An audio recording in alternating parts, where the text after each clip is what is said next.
I'm about to go up. Dude, that is some old school shit, man.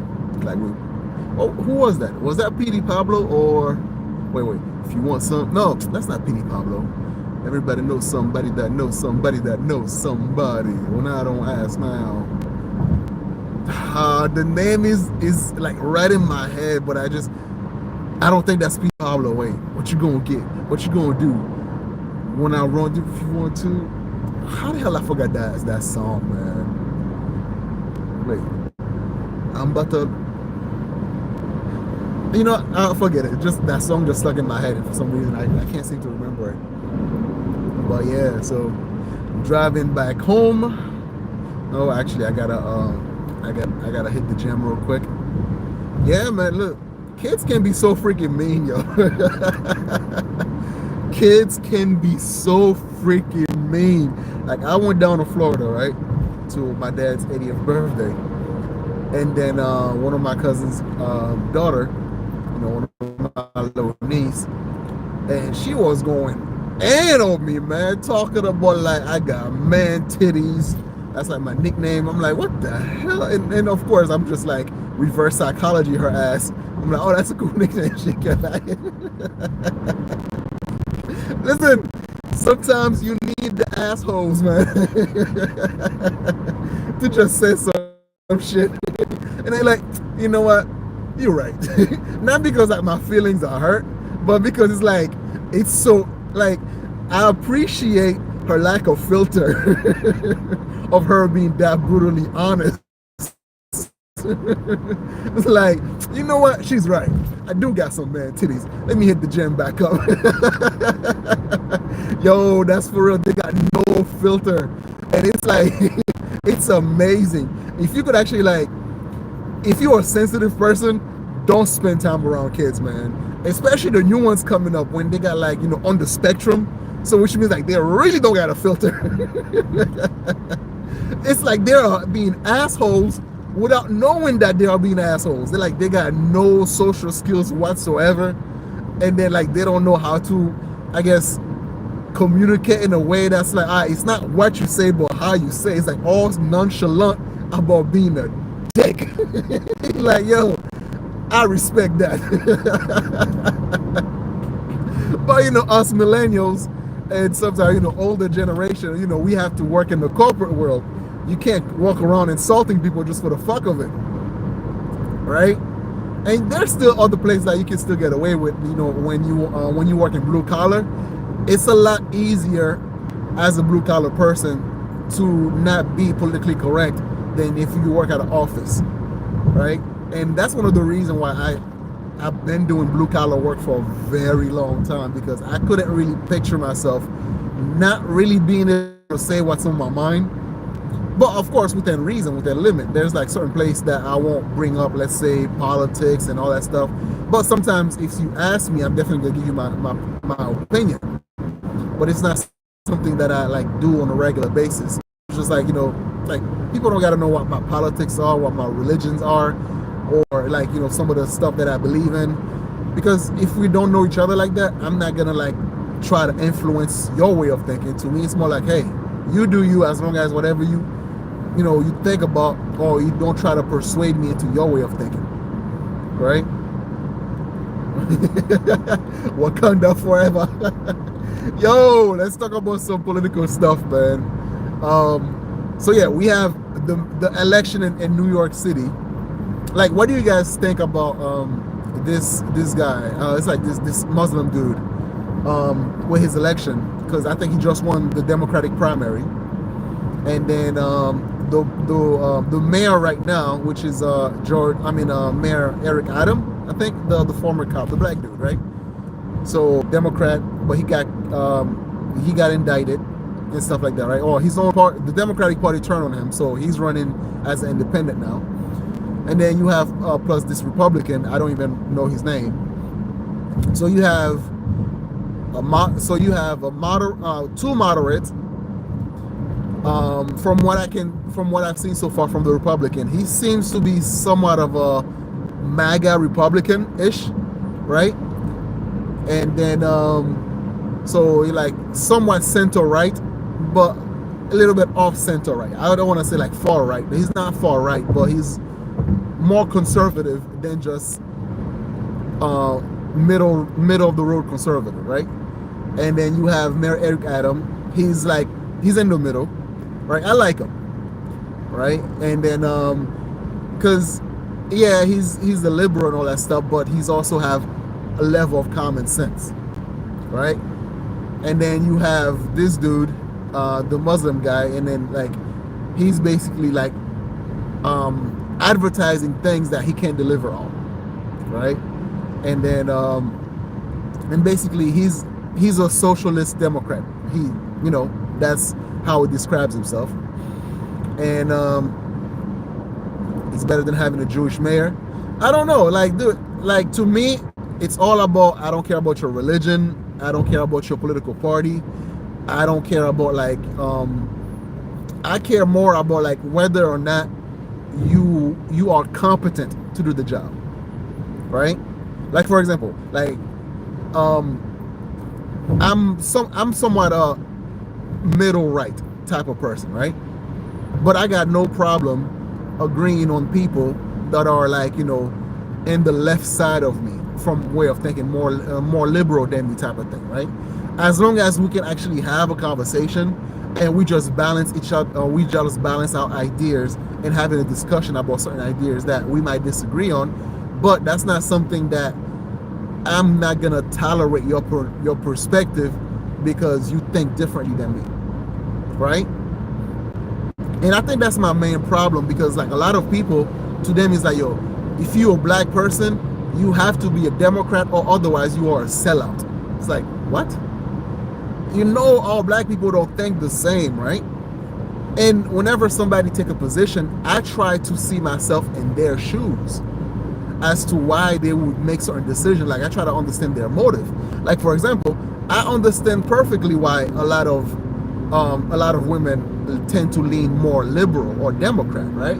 Because it's like, it's all about safety and security. They, you know, having that safety blanket, that safety net, where now there's certain things that you don't have to worry about. Let's say that, okay, things don't work out with your boyfriend, your baby mom, your baby daddy, then, you know, you got pregnant.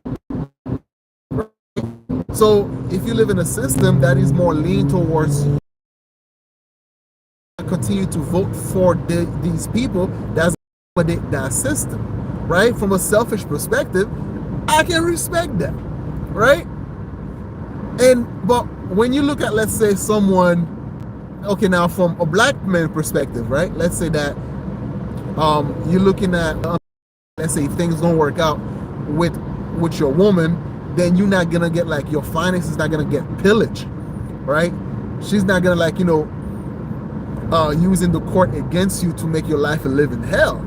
So then therefore now, from this perspective as a man, you have to look at it like, okay, well, what is a position that's like, that is, I can still be responsible, but I'm not being taken advantage of, right? Is it the Democratic Party that's gonna help me out? Or the Republican Party that's gonna help me out with the way I want to live my life, blah, blah, blah, so on and so forth. I want something to be fair towards me, right? So, and that's how most people tend to vote. It's like, man, I'm a trucker, right? I'm a logistic. So then therefore, if somebody gonna make energy cheaper, easier, hell yeah.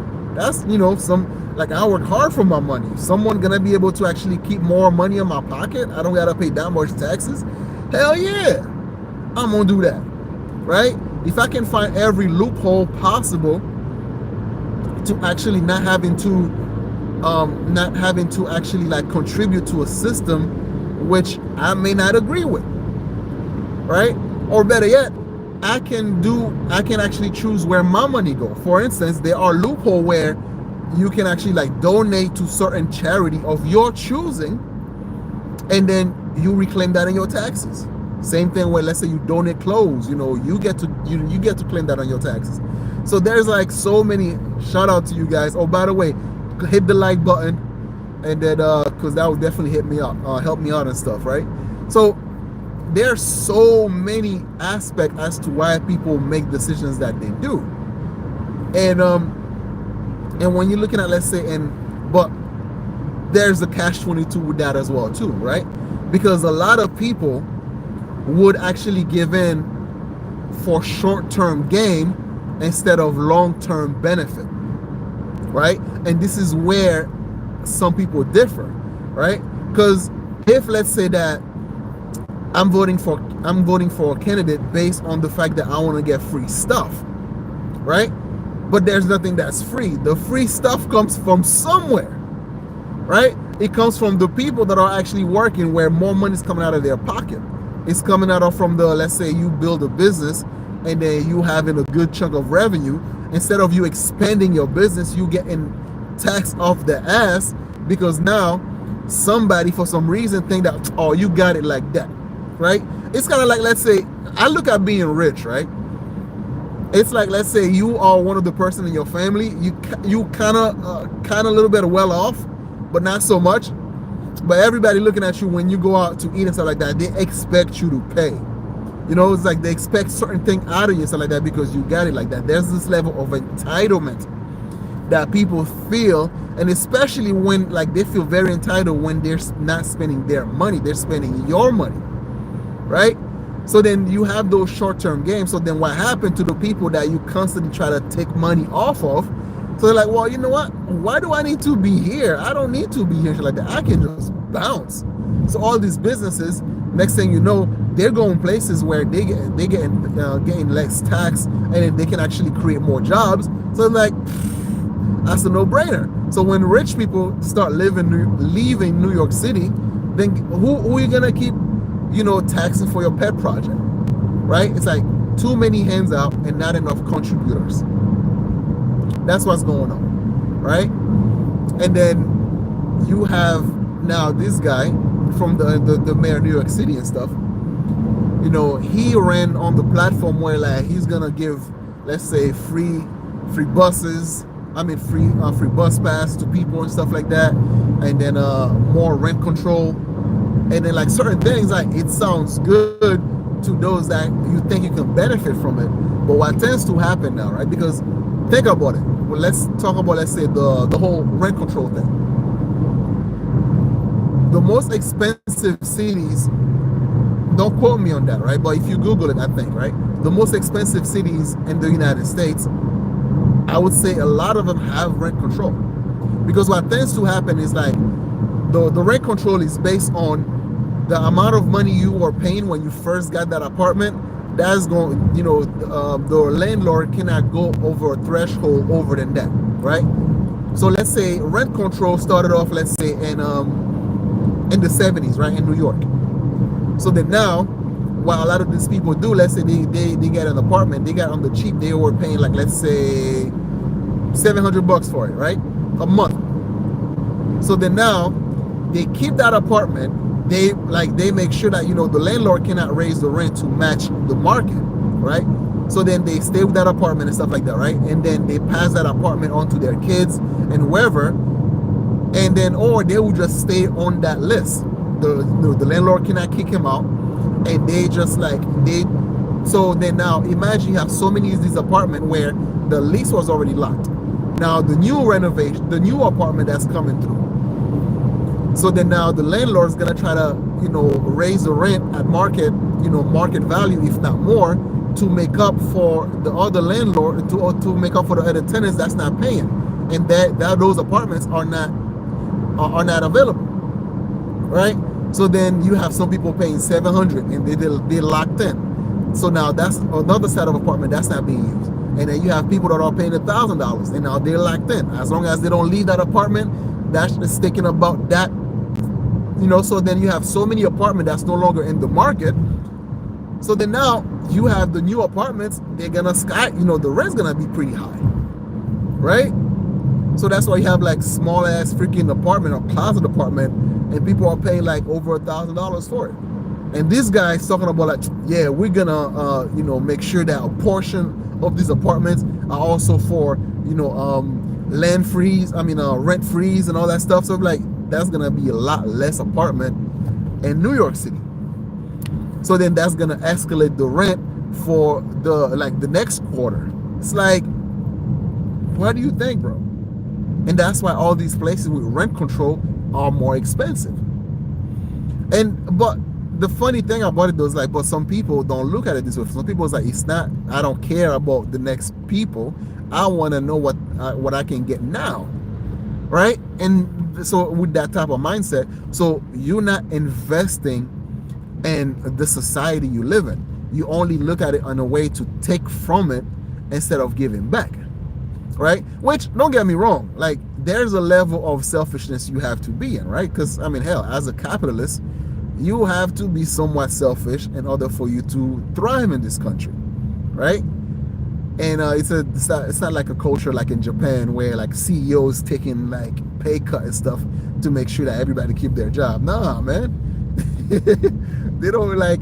So over here it's very cutthroat, right? So then people are gonna do what's best for them now, despite the fact that it's gonna screw them over in the long run, right? So I get that level of selfishness. So and the funny thing is, right, here's the craziest thing about this whole shit, right? The craziest thing is this. What up? So it's like this, right? You have people that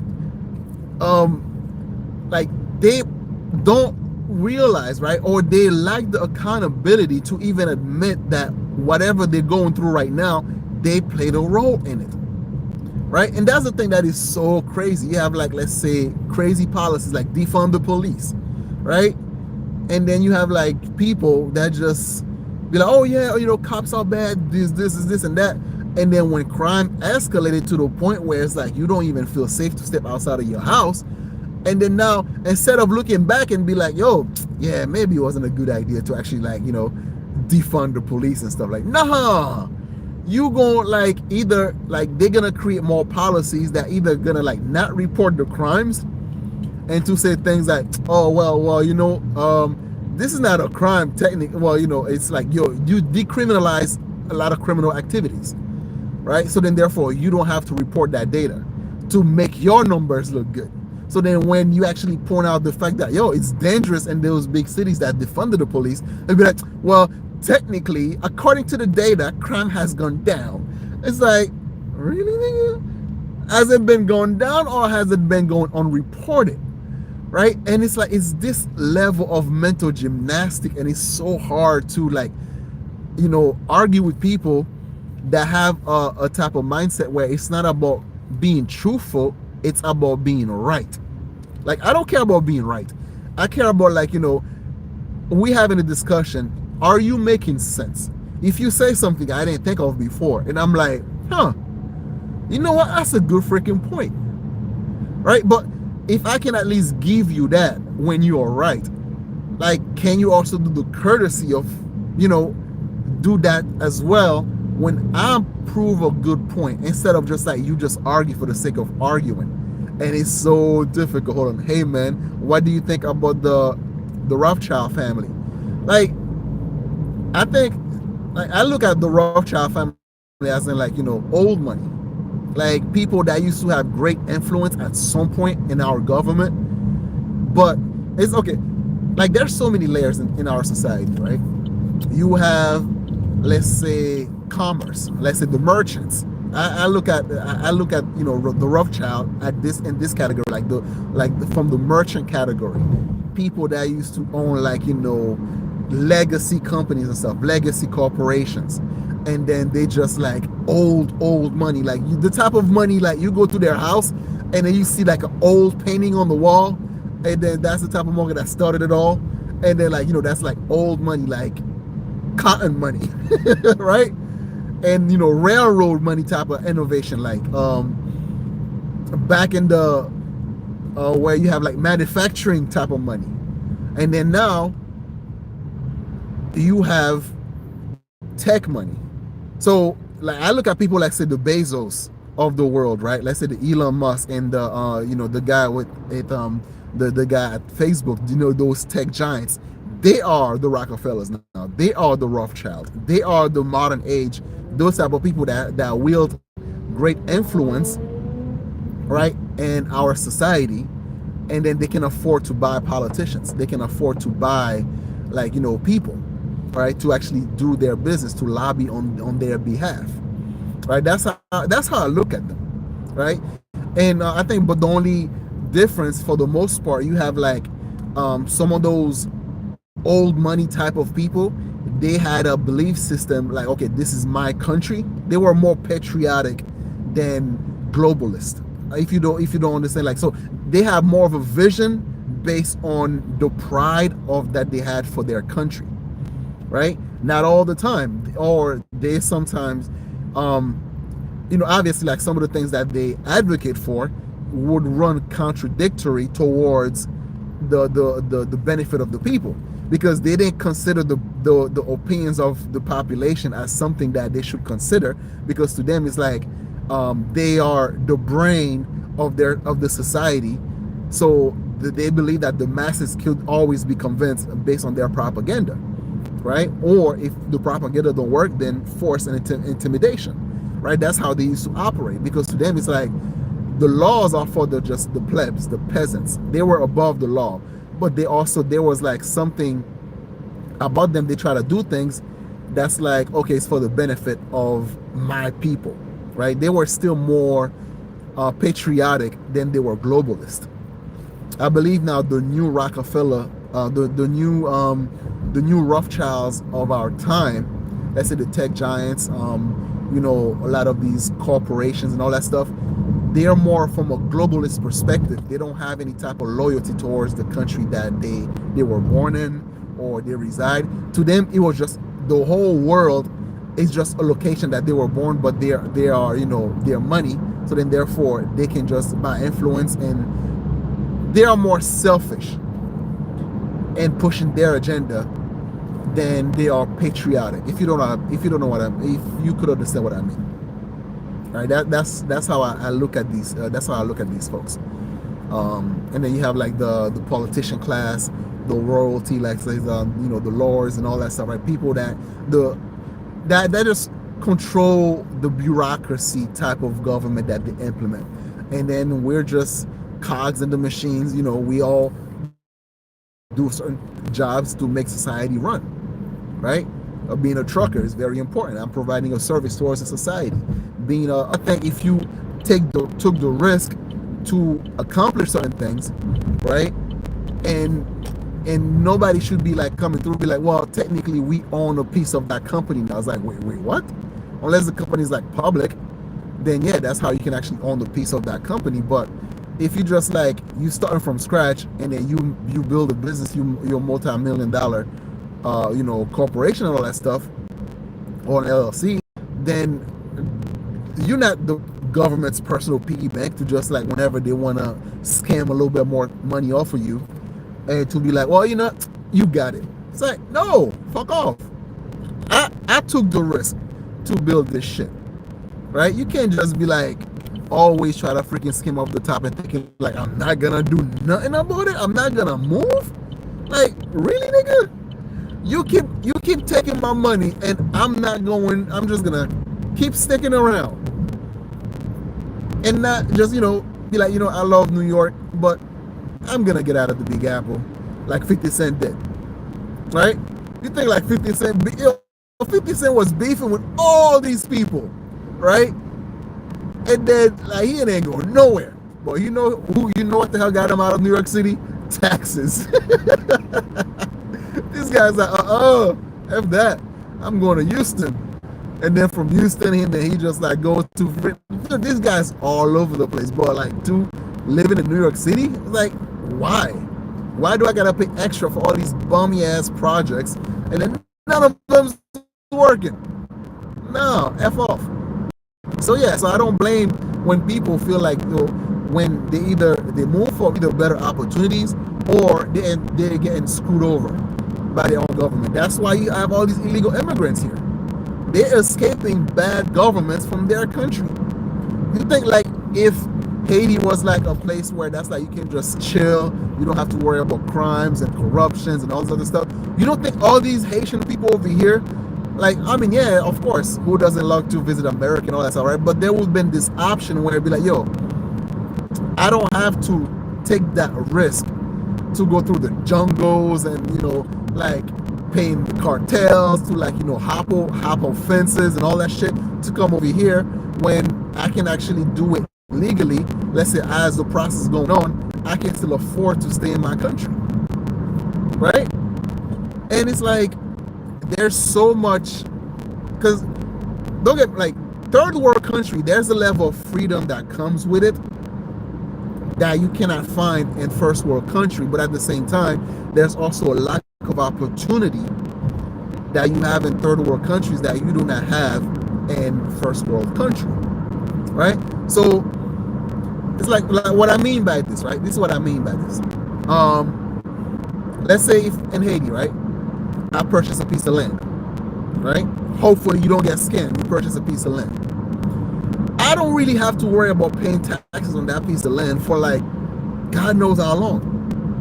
As long as I can prove it that I own this shit, and then I can pass it down to my kids and all that stuff. I don't know, maybe they have changed that, but most land are like, you know, properties passed down from generation to generation. Unfortunately, because there are so many exodus out of Haiti, sometimes you have like, let's say, grandparents that have land that passed away, but because of their children being outside of the country, and then that land just sit there and nobody, like, you know, take care of it and all that stuff, right? So then therefore now people, little by little, they start, like, you know, they take it over. And it's a matter of like, well, technically it's sitting there. So there is no, like, obviously, so then let's say the kids, let's say after like 20 years come back and try to claim that land. Now there's gonna be some type of fight, right? And there's a little bit of street justice where people will be like, yo, for 20 years I've been on your land and stuff like that. Technically, you know, like, what are you gonna do? What you coming over here for? So they're gonna feel some type of way. They're probably gonna forge out some paperwork saying that no, this land is mine, blah blah blah, dispute. And if that don't work, you know, your life might be in danger. Is it worth risking your life just try to claim your grandparents' lands? No, it's not. So then there's this vacuum. And then, like, you know, you go, let's say, but the lack of security, the lack of the lack of what you call, like, good governance. There's the bureaucracy is all screwed up. The managerial class is no longer there to make things functional in this country, because every politicians get into politics just to get rich, like, and then it's like, you could say it's the same thing over here as well in this country, but things still work. Like, the garbage still get picked up, right? Like, the lights still come on when you switch it up. Certain things, certain privilege that you have, certain security that you have, you cannot find that in a third world country. But it's more expensive. You gotta pay for that comfort, right? Like, yeah, you wanna, like, you got a line of credit, stuff like that, but you more in debt.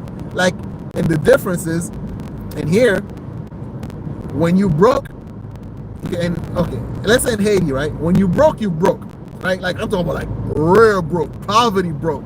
Like, I'm talking about like African kid with like flies stuck to your face type of broke, right?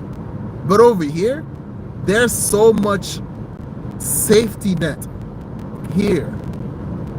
But I think, like, you know, people, sometimes it's easier for them to remain broke rather than actually like take advantage of some of those opportunities, some of the opportunities that we have here. And like, I've seen this video right online where this woman was actually like stopping her son from like going to some college or actually taking like some sort of job and stuff like that, because then like her benefit would get cut off. I'm like, are you serious? Like, you're gonna stop this young guy's future because just so you could continue to get that handout? Like, what the hell's going on? You know, and that's the thing that's so messed up, where you have like, and sometimes when let's say people that come over here, like third world country, they come over here and they're looking at all these opportunities. Like, wait a minute, I can do Uber, you know, and then after that I can do my regular job, and then I can have a little other part-time job and stuff like that, and then sleep like 5-6 hours, stuff like that, and then, like, you know, get a small little apartment, right, with me and 3 of my buddies, and then after that, like, we get our money together and shit like that, right?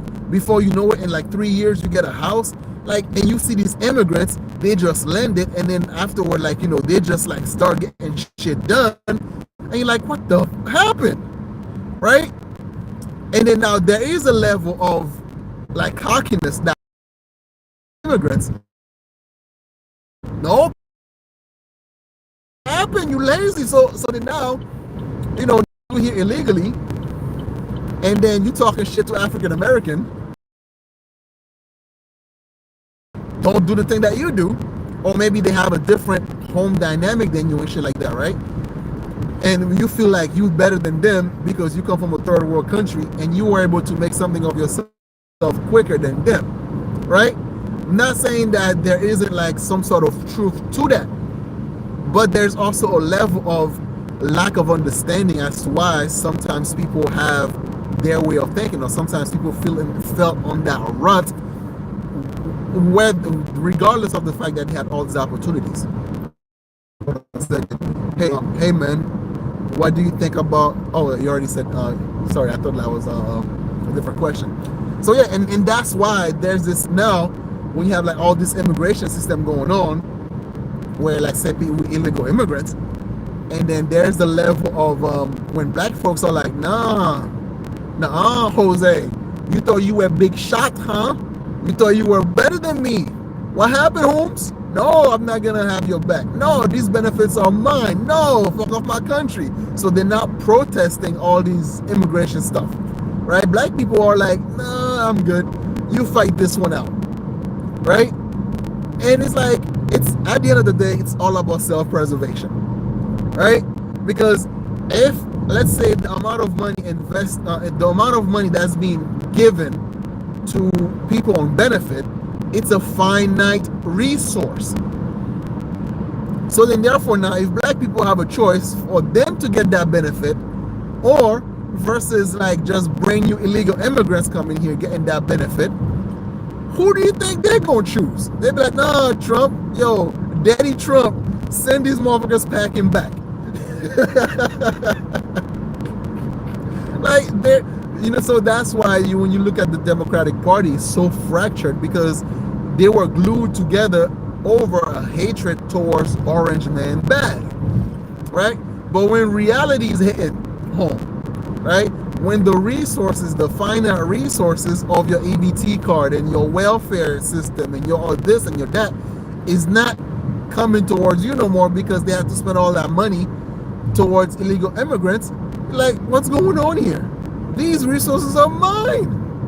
So of course you have, like, you know, more people turning on against like the liberal agenda, against the Democratic Party. It's all out of self-preservation. That's why they're not, you know, black people are not really out there like that just protesting ICE and all this shit. It's like, nah, I mean, if they get the chance to like loot a little bit, oh yeah, they're gonna do it. Right? But they're not like these Antifa motherfuckers that just throwing bricks out windows. Like, for what? Like, they're good, they're Gucci. They're not gonna like put in graffitis and like all these government building and all that stuff. Yeah, some of them are more extreme than others, but like the general like the general ghetto ass ones, I'd be like, I ain't doing that, right? And that's like, and that's the thing. Now, speaking of, so that's why I feel about this whole with this whole election coming up in New York. I feel like there's way too many policies that's being implemented, and it's like it's getting worse and worse for people. And but at the same time, you have on the other aspect of it, like, people are sick and tired of the extreme, and they try to move more in the middle.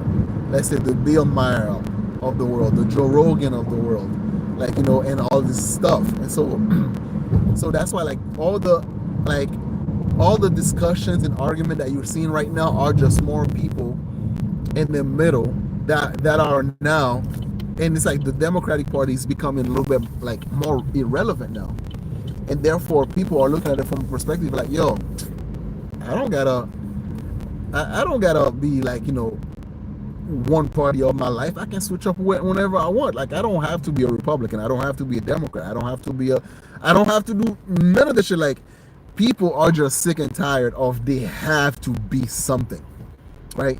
And it's like this level of like, oh, And when you're looking at like, well, if I support you, but then I see all the things that you support, then I'm supporting all these goofy ass things that you support by default.